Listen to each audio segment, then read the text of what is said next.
All right, we've got the first battle mode scenario for Claire. We're playing on the PAL version. I want to try breaking this video down because there aren't really any PAL versions of this video. I want to break it down to somewhat methodical, almost autistic kind of level. Because to do this mode, sorry, to do this scenario in the 6 minutes, 10 seconds is near impossible. I believe people actually thought it was impossible. And then some videos started coming out around COVID time. When I searched up, I could only find about, I don't know, five, six, seven videos. Everyone's got a very similar technique. They like to do certain things. This is my technique. Optinoob did his tutorial on it, which I thought was really good. I don't think he was talking while he was playing because you got to be fully focused. But if he was, that's even more impressive. But yeah, in short, if you're playing the power version, the game runs almost 5 times slower. It runs 17 point something percent slower. But the timings are exactly the same in that we still got to beat the mode in 6 minutes, 10 seconds. And the same applies for the game as well, for the main game. We get 3 hours to beat it, but we've still got a 5 times slower game. I did do the maths, and really, for the American people, 6 minutes 10 because it runs faster. For us, we should have had 7 minutes 31 if there was a like for like comparison, but we don't have 7 minutes 31. We are cut 1 minute 20 seconds shorter, yet we're playing with a slower game. So what does that mean? It means we've got to be perfect. So yeah, let's start. I'm going to be pausing where I can. So basically, when you select everything, so I'm just assuming it's the normal controls: R1 to aim, L1 to switch target, and then X to shoot. So basically, when you start the game, you want to keep tapping the inventory open icon so that it opens as soon as you got action, as soon as you get control of the game, and then select the bow gun, hold R1 X, shoot. While you shot, you just want to run forward just to save a little bit of time. Shoot L1, shoot again, and then come let this guy see you. Like let him be in the camera shot and shoot him. And just quickly press R1 and X. You don't have to let it fully kind of aim up towards the person. You want to do that area in about 13 to 15 seconds. Aim for the container straight away, so R1 and X, and then you want to use your D-pad to kind of aim in the direction of each zombie bit by bit. Just keep spamming X, but just moving your D-pad left and right to kind of cover in the nearby vicinity.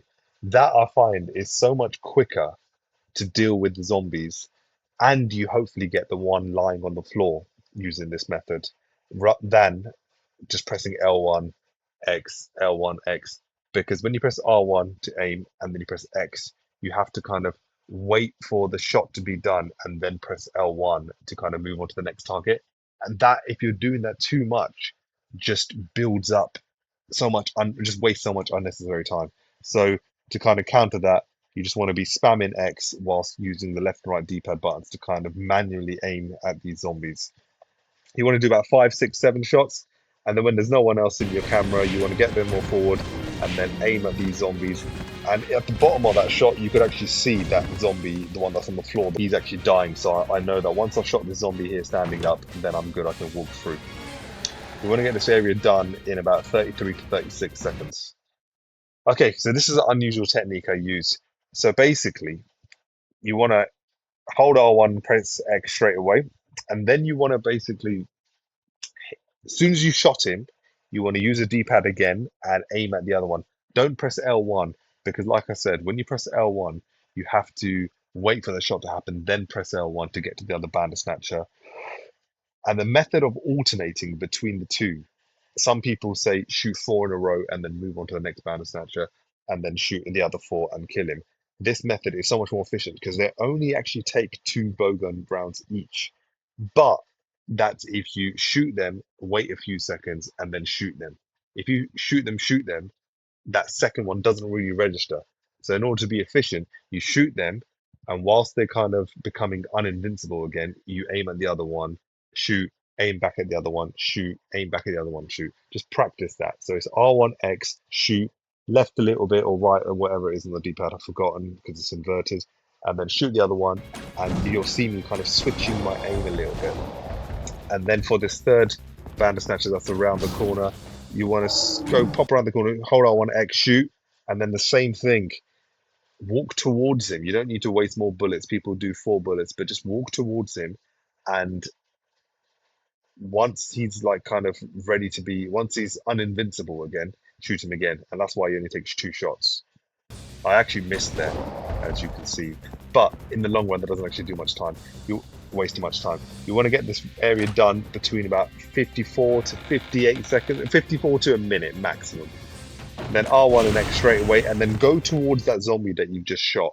As soon as you go towards him, the camera angle changes and it lines you up nicely. Hold R1 and X to shoot this other guy on the right, and then hold L1, press L1 and shoot the other guy, and then run towards him. And then this is a little bit of a tricky situation here now, because this is just RNG. Sometimes the zombies are in your line of sight around this corner. Sometimes one of them's tucked away. So for the first one, you just press R1 and X as soon as you've got clear sight on him, although you as a player won't actually have clear sight on him.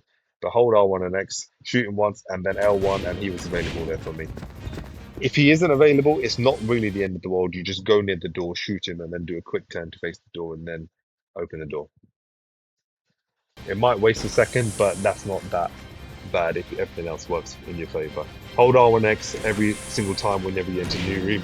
So I shoot this guy at the top of the stairs, and then I come downstairs. Some people shoot the guy at the top of the stairs, and then they hold down to shoot the guy on the ground in the white clothing. But I find that a bit risky. I'd rather shoot and then try going down as quick as I can. And this is the part where you want to slow down the tempo a little bit. Like at the moment, everything was like R1X and run towards them. But here, you want to hold R1 and X, shoot this turbo zombie here in the blue. He's actually a turbo zombie because he walks really fast. And then once he's shot, hold L1. It needs to be like R1X, shoot L1. R1X, shoot L1. Like it needs to be like that. We're doing this 5 times. There's 5 zombies there. 1, 2, 3, 4, 5 off the screen.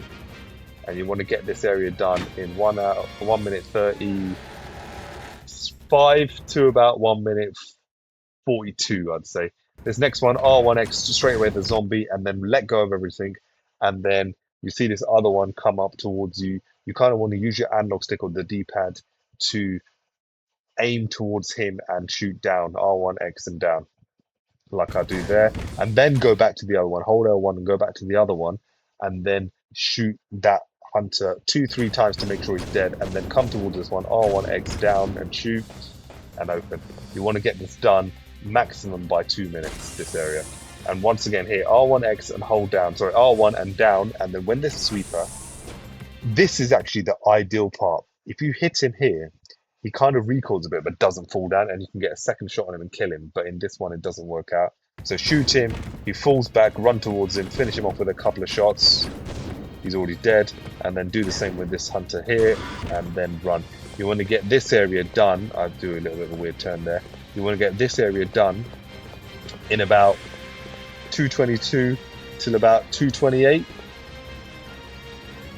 R1X every single new end. And while this door's loading, you want to be pressing R1X to spam the first shot straight away. And then you want to shoot him. I accidentally aimed too early, which meant I faced this canister. You're meant to get a little bit closer to this zombie that you can see his arms popping out. And at that point, if you press R1, he's aimed. And then I get a little bit closer and shoot these two. Sometimes I manually shoot them rather than L1 because L1 doesn't work. You want to master manually shooting with the left and right on the D-pad. And it has to be on the D-pad. The analog stick's going to be using too much force and go way off. R1X in a new room. And then this one, shoot, and then use the D-pad again to kind of adjust and shoot. The second one I missed there. These two, you want to just look down, shoot the guy on the floor whilst the other one gets it. You get 2 for the price of 1. And once you get to these stairs, R1X, shoot, do a quick turn, and then face the door. Sometimes you have to just wait a little bit, but do bear in mind that when that text comes up, the timer is running in the background, so try not to let that text pop up. R1X, this alleyway, hallway, you definitely have to shoot manually, yeah? Shoot one, and then adjust the D-pad. Don't be pressing L1, that just wastes too much time. This next room is the doctor's room. Hold R1X straight away, hit the first zombie. And then run towards the middle so that you're kind of surrounded by them. R1X, L1, R1X, and then do a quick turn, shoot the other one. R1X, and then move in. I've seen some people actually do this next room within 4 minutes, but I found that a bit hard. R1X and then manually go for that canister, which I do there, and they're both dead. Sometimes they're not both dead. It's not the end of the world. It just means that when you hit this one around the corner, you just press L1 and finish off the other ones that you didn't kill. It only wastes a second or two, but it's not really the end of the world. This is the only room now you don't press R1 and X. You instead run straight towards the sweeper, the hunter, and then R1X down, sorry, R1 down X. While he's down, hit him a couple of times. You always got to make sure they finish 2 to 3 times. Do the same with his sweeper. 1, 2, 3 I do, and then go around. This next one is the frost alleyway coming up. R1X and then go towards R1X, L1, R1X, and then go towards. You can even actually go a little bit more closer to save time the distance of the bow traveling, but just manually do that rather than L1. You can do an L1 on that one, but it's just a bit quicker to do manually using the D-pad. Here you hit the canister and then you walk straight back. You hold down and then just for a split second, and then you make your way towards the door. Okay, here, this is one where you can use L1 to switch aim, but you have to make sure you shoot this guy. Look, this guy was getting up and you've got to make sure you finish him off. Sometimes these two by the door end up remaining. Just go to the door, shoot them quickly, but that does normally waste a little bit of time, which does become a little bit detrimental. Here, 1, 2, 3, 4, L1, 1, 2, 3, 4, L1, 1, 2, 3, 4, L1 is what you're meant to do. I panicked a little bit because I knew I was getting close to the end. But because my timing in my head was correct, I still was efficient with my shots. At this point, you want to hold the direction to run towards the corner for Nosferatu. As soon as you run towards the corner, you need to start holding R1 and spamming X. You need to be at 5 minutes 45 seconds at that corner. If you haven't, it's going to be tight. That's the bottom line, yeah? And yeah, at this point I wasn't even looking at the screen, I was just pacing up and down, just holding R1, hoping for the best. Holding R1 and tap spamming X, hoping for the best. And then you hear the first thud now. Oh, I missed it, but yeah, that was it. It is really hard. It did take me about, I don't know, 50 tries, I would say. I remember I got 6 minutes, 10 seconds and 54 milliseconds because I actually got hit by that first sweeper, and then by the time I went to Nosferatu, the danger had kicked in and that wasted half a second, which meant I'd failed it, but here it's all good.